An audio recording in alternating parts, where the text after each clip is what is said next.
2nd of March 2006. We've arrived in Phoenix. It's 61 degrees and I left my jacket at home. Okay, we're at Montezuma Castle in just outside of Phoenix, Arizona. Prescott, actually. Okay, you want me to read this to you? Sure. Southern Sinagua farmers began building this 5-story, 20-room dwelling. Early in the 12th century, it stands in a cliff recess about 100 feet above the valley. Early settlers marveled at the structure and assumed that it was Aztec in origin, hence the name Montezuma Castle. A short distance west is Castle A. It was once an imposing 6-story apartment with about 45 rooms. It is now badly deteriorated. This dwelling was built against the base of the cliff. The creek was a reliable source of water.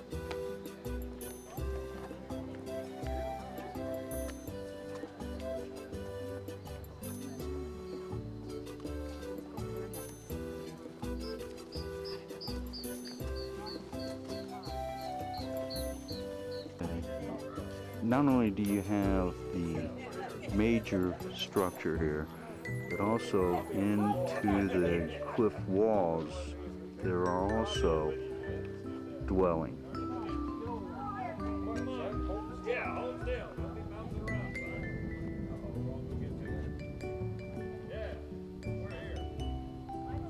know what? I forgot that they had the ladders originally. That's how they got up there. Mm-hmm. Forgot about that. Ruins, the water outlet.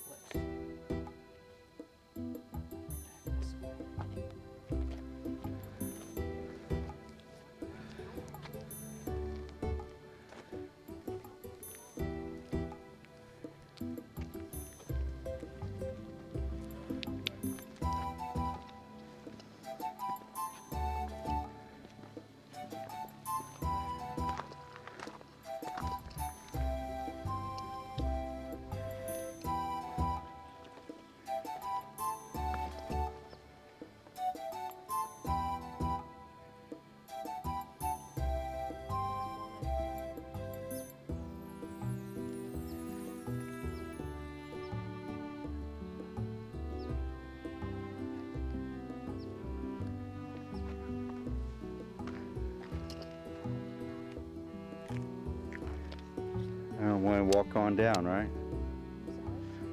Path goes on down there.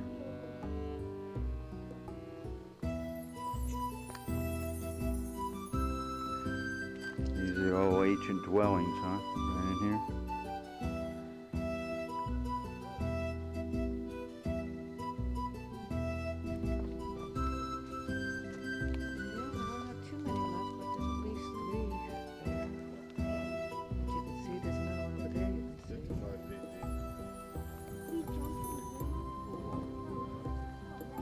Ducks.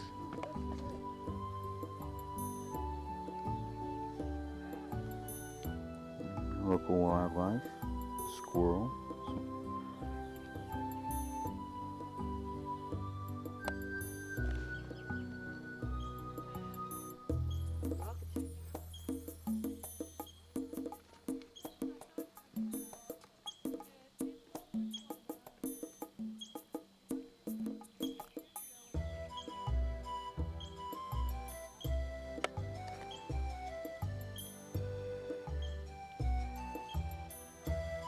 They're crops.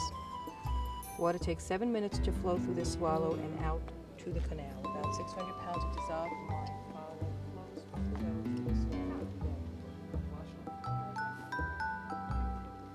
every day. Okay. So this is why this is always an even depth. There it goes.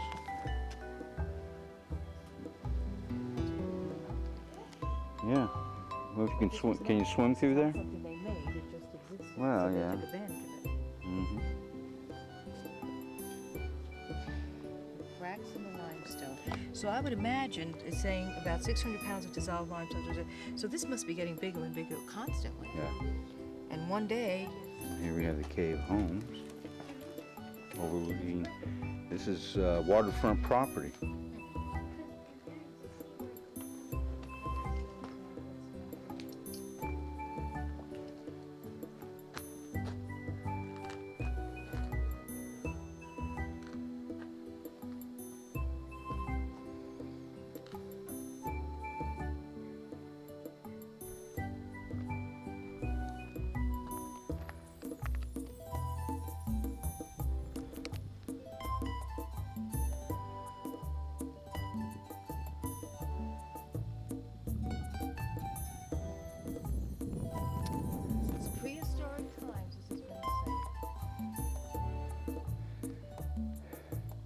How do they know that?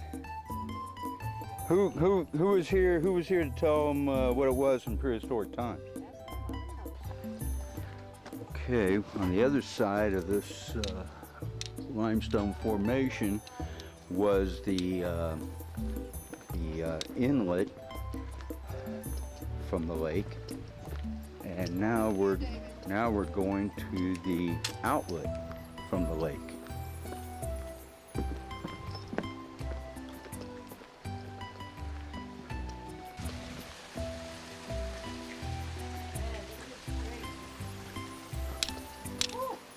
Oh yeah. See the irrigation canal, they actually built that.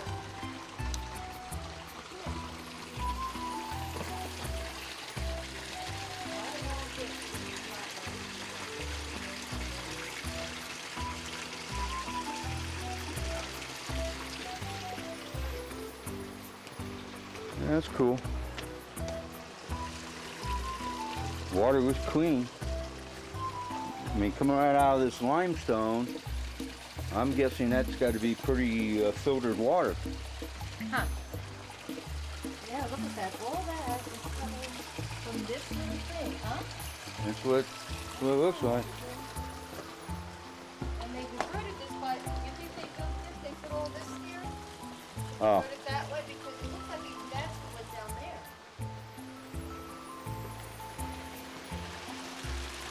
I don't know. I think it was done by this brick. Even the natural looked like it came this way. Yeah, well, I think And this then is, they took part of it. yeah, no, and they I think of diverted it. forestry. Oh, well, maybe. Because Okay. this was Beaver Creek. This was Beaver Creek over here in Concord. Uh-huh. They built the canal. And diverted.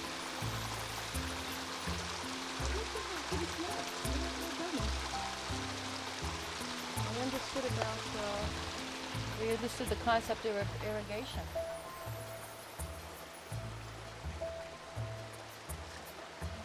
Okay, we're in Tuzi Goot National Monument. National Monument. T-U-Z-I-G. This is a Pueblo Pueblo. Pueblo ruin, two-story. Entrances There were like 230 rooms total. entrances were normally on the rooftops. So, these walls have been reproduced, reproduced since the old clay mud walls were disintegrating.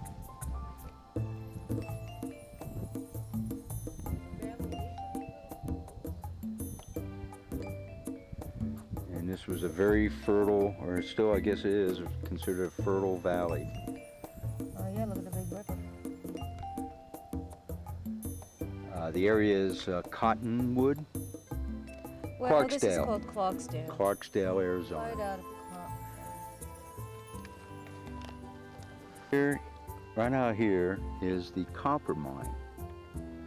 Now, they create a slurry, and then they extract the copper from the slurry, and the remaining material called tallings is pumped into these fields, and that's what you have here. I assume that once the field gets full, they then come in with a heavy equipment that you see over on the other here and scrape it down and haul it away. Just got to figure out what town we're in. Clarksdale, I believe. I think you're right. Mining town. And we're in Main Street. Gee, what a surprise. Clarksdale Antique Emporium is open. And good food, open. Nice little park. Pretty little people. I actually have some kind of tough grass on there somehow. And they have pretty houses. I guess this is a hillside town of Jerome, huh?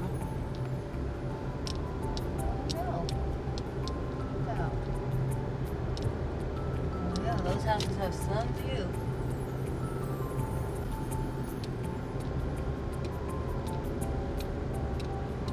mining Copper town. mining. Copper mining, yeah.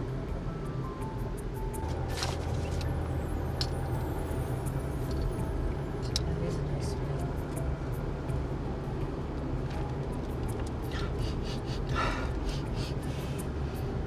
Dirt. Dirt or copper. The smell of copper. You can see Red Rock Canyon from here. Man, those houses have gorgeous views. Look at how they flatten. $1 billion copper can. Boy, look at that, surrounded by all those cedars. What the heck is that? These houses in the back. It's great. Man, every house here has a view.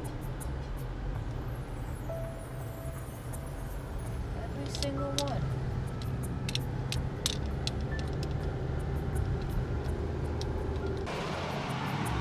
Okay, it's not often we get to play in the snow, so By play, I simply mean put my feet in it. so we are going to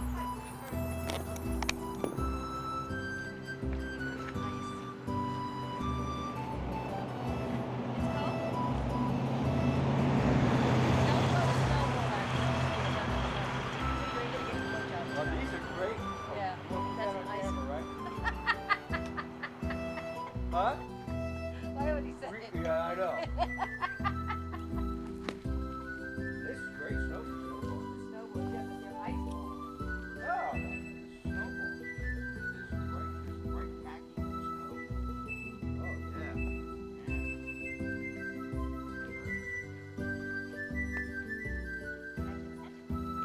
Oh!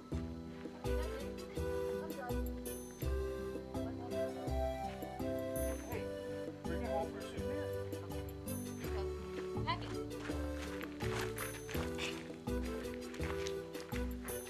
Woo! Oh, okay. That's enough. So much for playing in the snow.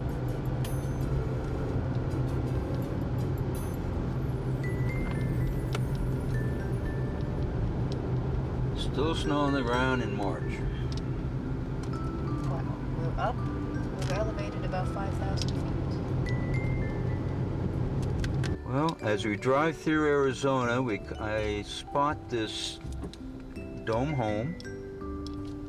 That's It- incredible. See, that's a nice one. I like that one. Well, it's actually several domes. It's about a 46-foot diameter dome. I Yeah, believe. reservations for tonight? Sure. You have took the airform. I'd like to know why you're taking photographs. Oh, I have. Oh, I'm sorry. That's I fine. just That's just as long as you're not going to use it for any marketing purposes. no. This Okay. is only for my own. Okay. If you'll assure me of that, then I'm good with that. My name is Bill Burkett. Dave Prescott. Dave's good to meet you. Dave South built this for you. No, he did not. Mert Hall and Okay. Mark Foote. Now, see, Dave South has this mindset of leaving the airform on. You didn't do that. No. In fact, we didn't use a monolithic airform. Really? Yeah, Mert uses a very thin. Let me open the garage and I can show you. I have visual aids. I'll turn back on here in just a second. They have a very thin kind of plastic airform. Can I look inside? Yeah, come on in. That'd be all right. This is my wife Millie. Hi, Millie. We're on our way back down to Phoenix, and would you let me take my shoes off? All right, if you're ready, I'd appreciate well, it. yeah. We've got a stained concrete floor, and it does take, again, Well, that's primarily great. the foam and then the rebar. That's great. We've got three structures, I'm sure you can tell. This is Yeah, the building yeah. and the garage, Right. And then our master suite is down over here. What's your diameter? 44. 44, because the one I'm doing in Port Charlotte is a 46. Mm-hmm. And it looks like the other two are maybe 24 footers. You know, I can't recall off the top of my head. This one on this end is more of an arch. This is a dome. This is more of an arch. on the And garage. that's the first house I did was using the.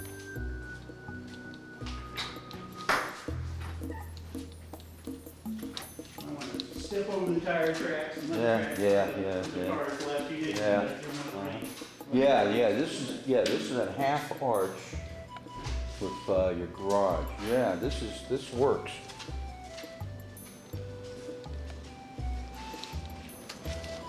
Here's a piece of foam with the airform material on it, and you can see it's almost like Christmas paper, only it's a little bit heavier. Huh. And then here's from where our dryer vent is very heavy. Wow. Where our dryer vent was drilled out, and so you can see we've got what, 3 inches of foam and Okay. 4 or 5 of Okay. shotcrete at least. Very interesting. This is one of the better designs that I've From the sun to the sun. Oh, I see. So your actual, even though it's a 44, you're losing a few feet Yeah. of actual Yeah. living And then space. we have a flat wall across the back that is essentially the same. Okay. That enables us to use standard windows, standard doors.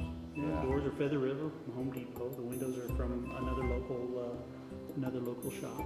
Okay. And of course, that saves money. Yeah.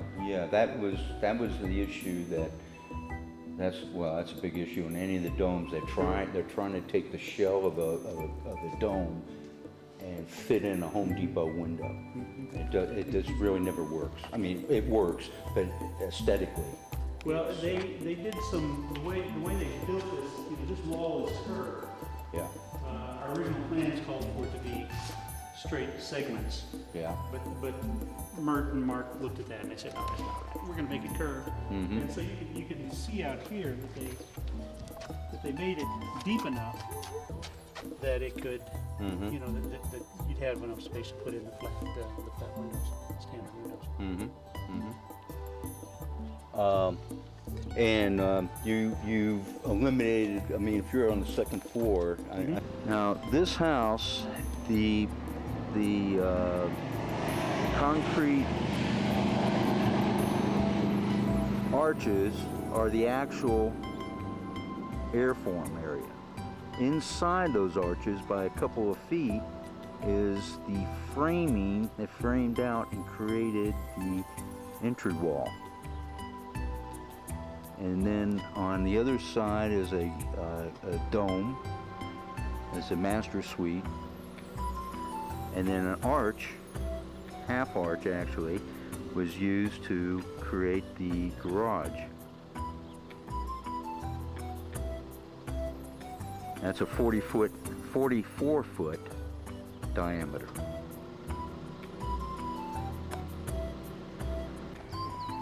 The Desert Botanical Garden. Okay, it's Friday, and we're still in Phoenix, and we're now going to take a tour of the Desert Botanical Guess what? Park. No. Desert Botanical Garden.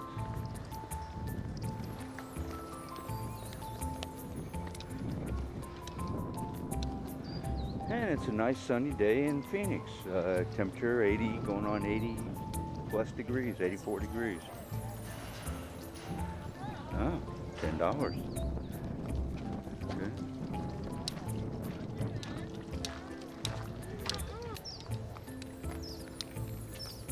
It's pretty neat.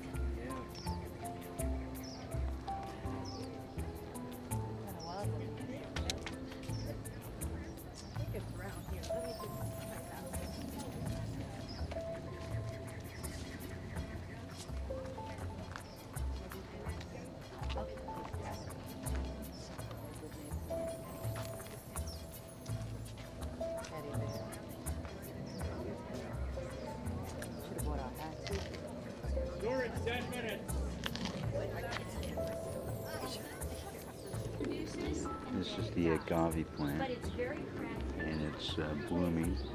Once it blooms, it dies.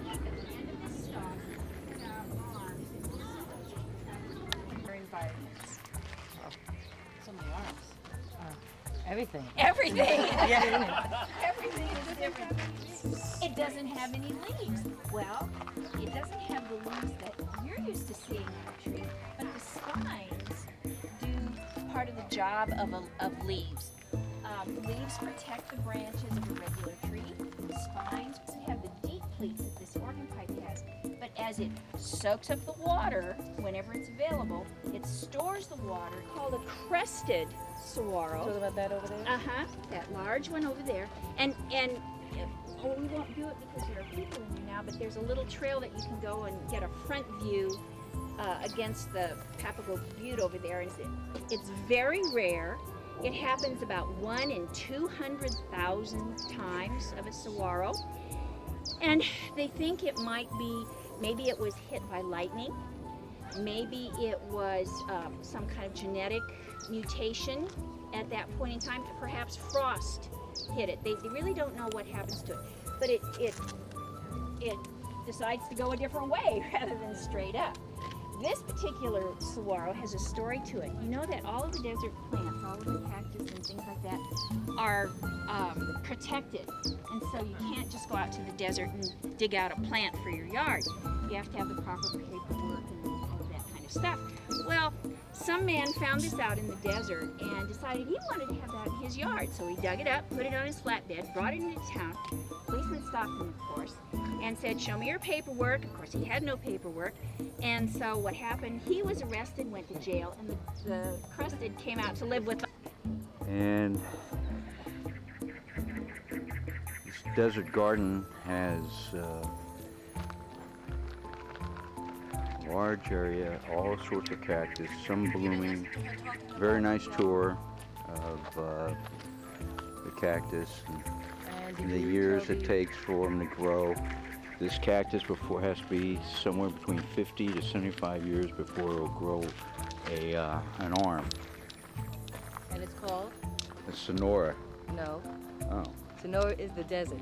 Oh, what's it? Sonora cactus, I thought. No. What? Saguaro. Oh, saguaro. Saguaro cactus. Only grows in Sonora Desert.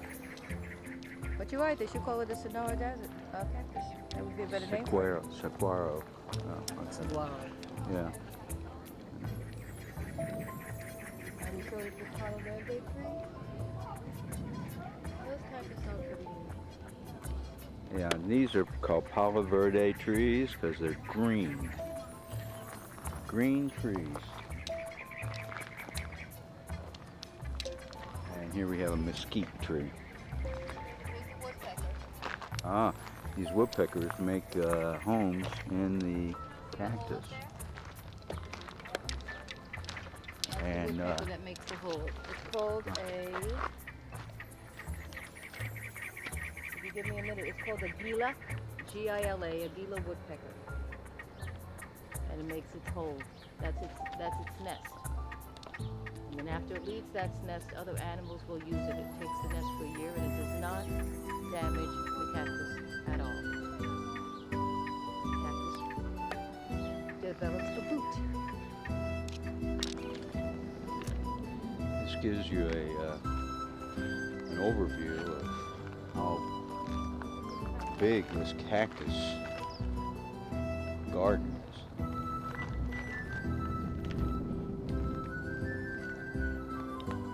Stretches all the way around over here. Papago Park, 6.6 miles.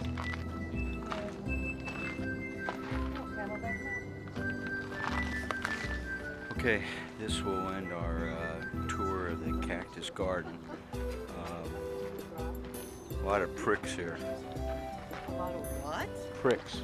Including? Oh, prickly pricks. Cactus. Well, a dead cactus is actually the center of the cactus. The wood is actually pretty strong wood.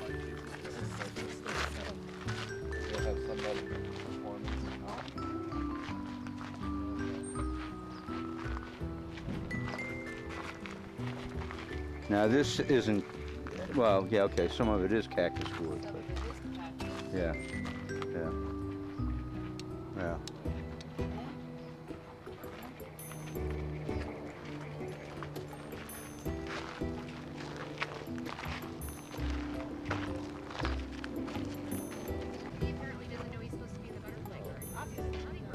So it works like that. Could you see it? Yeah. Oh, yeah. The hummingbird likes the cup-shaped flowers better because he has a long tongue like a party thing. He just flies in because he hovers and goes right into there. Now the flat ones you have to land on like a butterfly. They like flat ones, not comfy. So here's a butterfly. I mean, a bird right here. Take a look at that. Okay, it's Saturday, March 25th. We're leaving Lukesville on the border of the Mexican border on our way to Rocky Point.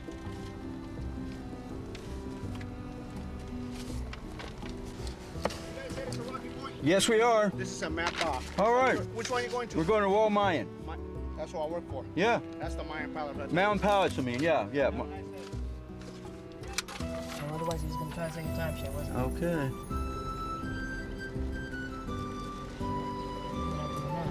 Okay, so Okay, well that was an easy pass. They just look at you, and if they don't, if they like the way you look, pass on, and that's what we did. Now we are in Mexico. You didn't even say it right. It's Mexico. Oh yeah, well I say it my gringo way.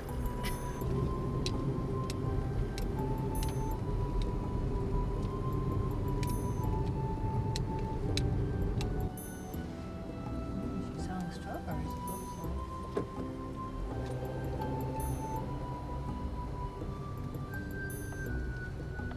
And then it makes a sharp turn, the fish market. When we get to the end, and it's going to make a sharp turn coming back, and that's where all the restaurants are. Puerto There's the Sun Penasco. and Fun dive place, only I forget which one it was. It was, Lower Than Mo was the one that we, Sun and Fun is where you got the stuff, I think. Oh man, they. Watch the, Yeah, I am watching. Oh.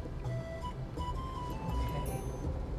Senor Amigo. And it's gonna be on your side, I guess, huh? Yeah, well, you can make a sharp turn here. See, just like this. It's making the sharp turn. Man, well, that resort over there going up. But this is the, well, I don't know. This is the beginning of the, Bay of Cortez. yeah, so I mean, I guess there's a, what, can you see the name of that? Is there a name of that street? I don't know. Okay, we're gonna go this way. Whatever's going on down there is, We don't need to be part of it. ah. It's according, I bet you it's right around there. And he said, see, like that might be right there. Not sure.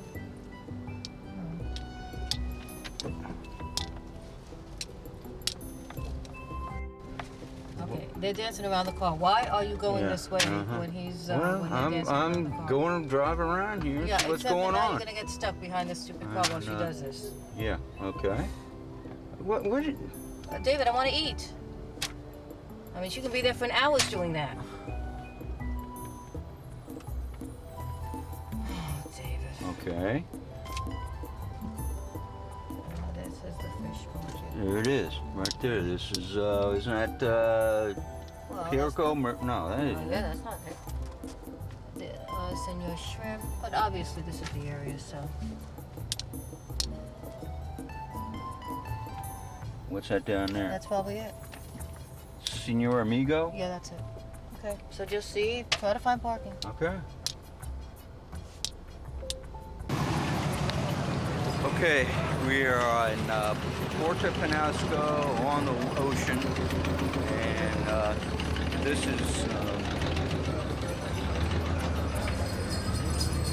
like the shop and tour section here. I saw Tom and. You know, that shrimp place, we gotta try that place too. The shrimp place has places upstairs. Try that one too.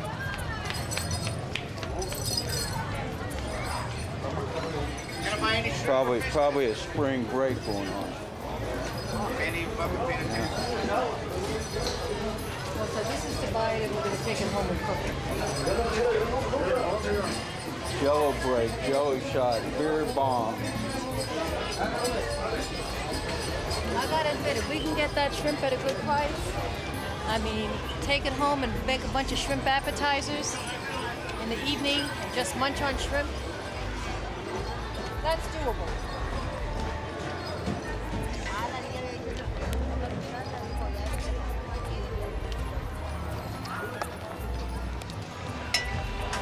All right, here we are, Rocky Point, Oh, look at that place. and What place is that?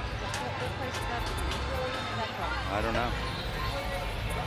And it looks like a pretty active little town here, actually.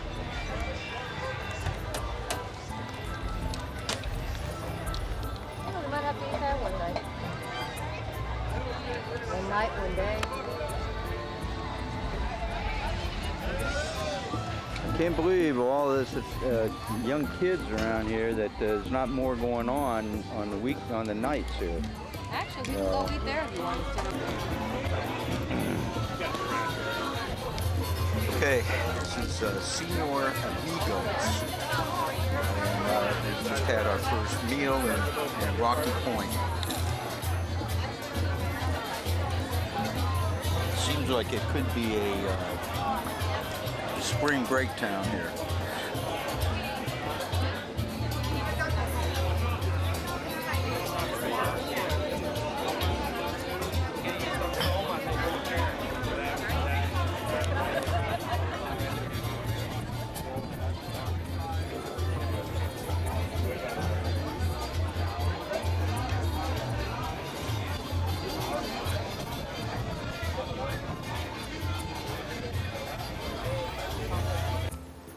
Okay, we have arrived at Rocky Point at the Mayan Palace in Rocky Point. This is our room. I guess I thought we had a suite. It turns out it's a hotel room with no refrigerator. And we have 5 pounds of shrimp that we will end up eating raw maybe. But actually we found a cook here who will, he's going to cook it for us.